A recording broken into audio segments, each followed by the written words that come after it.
Hi guys! Welcome to my video. Ngayon pala guys ay tuturuan kong gumamit ng gunting ang anak ko. Binilhan ko ng maliit na gunting guys. Tig 10 piso sa LS1 sa Tangalan. At ayun, dahil hindi nga siya marunong maggunting ng mga papel-papel or kahit ano basta gumamit ng gunting.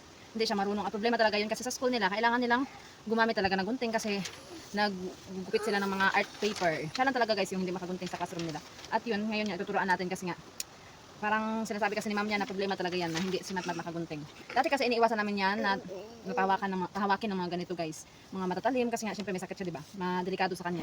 Kasi dati kasi nung medyo bata-bata pa or baby pa siya, pag ganito yung hilo niya paharap.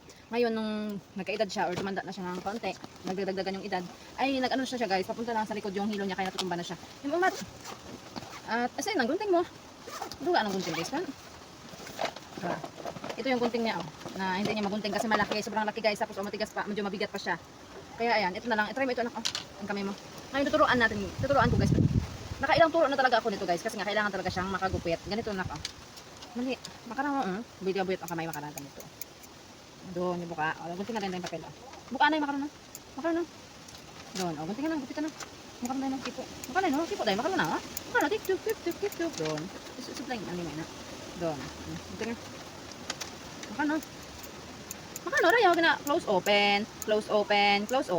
Ka ba? Doon. Sige pa, gagupit. Buka na. Doon. O sige, gagupit na rayo. Sige pa, buka. Makano.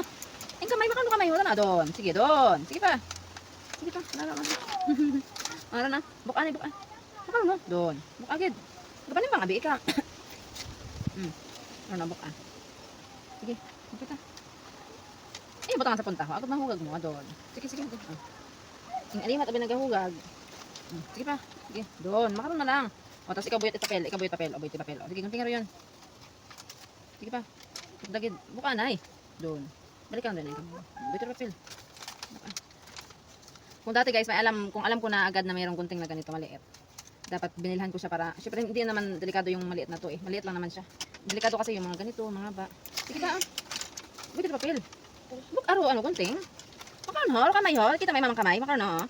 At yun talaga yung problema dito sa kanya guys. Mahirap talaga siya makaintindi. Kaya kahit isa-isahin mo yung yung procedure or yung ano nga tawag diyan? Kung paano gawin ba? Para maintindihan niya. Ganito na ko tanaw sa mating. Ting. Close open na lang. Sige pa. Buka nay. Buka. Makarno, ang kamay. Doon. Makarno. Oh, yun. Nahilo na siya guys. Ay, iwan na ito. Aking anak. Manaka pa. Wait, ikaw mag-wait at tapel. Tapos, sige pa, buka. Doon. Hindi, magdasi ka, buka. Paano gumula ka makarakawa man mong buka gunting. Yung pasensya ko talaga is sobrang talaga.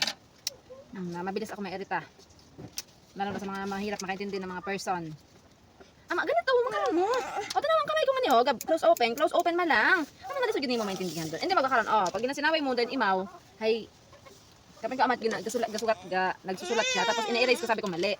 Ay, tamaran yun dahil imaw. Ayaw na niyang pagpatuloy yung ginagawa niya. Sige, gon. Ano na? Boyte papel, boyte. Boyte makaroon na, buka. Boyte na, persahiman. Super tahit alima, go. Boyte papel. Sige. Buka na. Buka na yung kamay. Paano magunting mo? Wala nakabuka. Ano, buka. Close open. Sige, close open na, close open. Close open na ng kamay makaraho. Uy.